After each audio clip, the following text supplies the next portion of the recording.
রেখে আমি আমার সংক্ষিপ্ত কথা শেষ করতে চাই। পরিশেষে আমি একটি কথা যুক্ত করে আমি এখানে কথা শেষ করতে চাই, সেটা হলো এই যে আমাদের এই মাদ্রাসা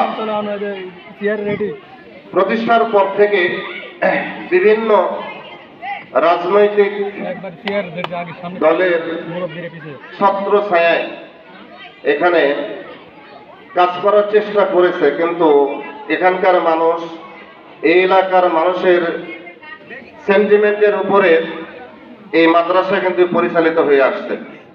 অর্থাৎ এই মাদ্রাসা যারা প্রতিষ্ঠা করেছিলেন তাদের থেকে শুরু করে নিয়ে এখন পর্যন্ত এই মাদ্রাসা পরিচালিত হচ্ছে দ্বীনি শিক্ষার ভিত্তিতে এবং এই এলাকার ধর্মপ্রাণ মানুষের মতামতের ভিত্তিতে এই মাদ্রাসা প্রতিষ্ঠিত হয়েছে এবং আজ পর্যন্ত সেইভাবে প্রতিষ্ঠিত হয়ে আসছে।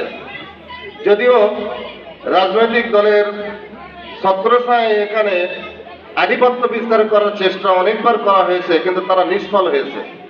আমি বলতে চাই এই মাদ্রাসা আমাদের সকলের, এই এলাকার যত মানুষ এখানে শ্রম দিয়েছে, যত মানুষ এখানে পরিশ্রম করেছে, যত মানুষ অর্থ দিয়েছে, যত মানুষ এখানে মেধা দিয়েছে, সকলের এই মাদ্রাসা। অতএব আমরা যেন এই দিকটা না ভাবি যে আমি অমুক দলের প্রধান, অমুক দলের কর্ণধার, আমার কথা এখানে থাকতে হবে, আমার কথা এখানে প্রবল হতে হবে, আমাকে এখানকার ম্যানেজিং কমিটির সভাপতি করতে হবে, এখানে আমার কমিটির সদস্য করতে হবে, না হলে এই মাদ্রাসা চলবে না।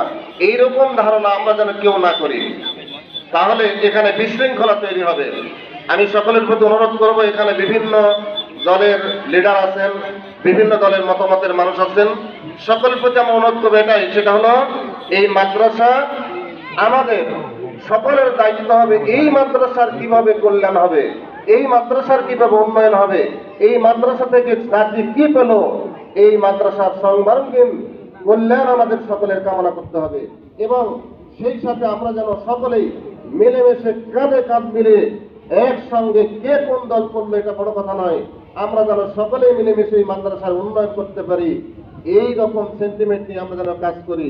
এই উদাত্ত আহ্বান সকলের প্রতি আমি রেখে সকলের সুস্বাস্থ্য এবং কল্যাণ কামনা করে সবাইকে আবারও ধন্যবাদ জানিয়ে আমি আমার সংক্ষিপ্ত কথা শেষ করছি। ওয়াখিরু দাওয়ানা আলহামদুলিল্লাহি রাব্বিল আলামিন। আসসালামু আলাইকুম ওয়া রাহমাতুল্লাহি ওয়া বারাকাতুহু।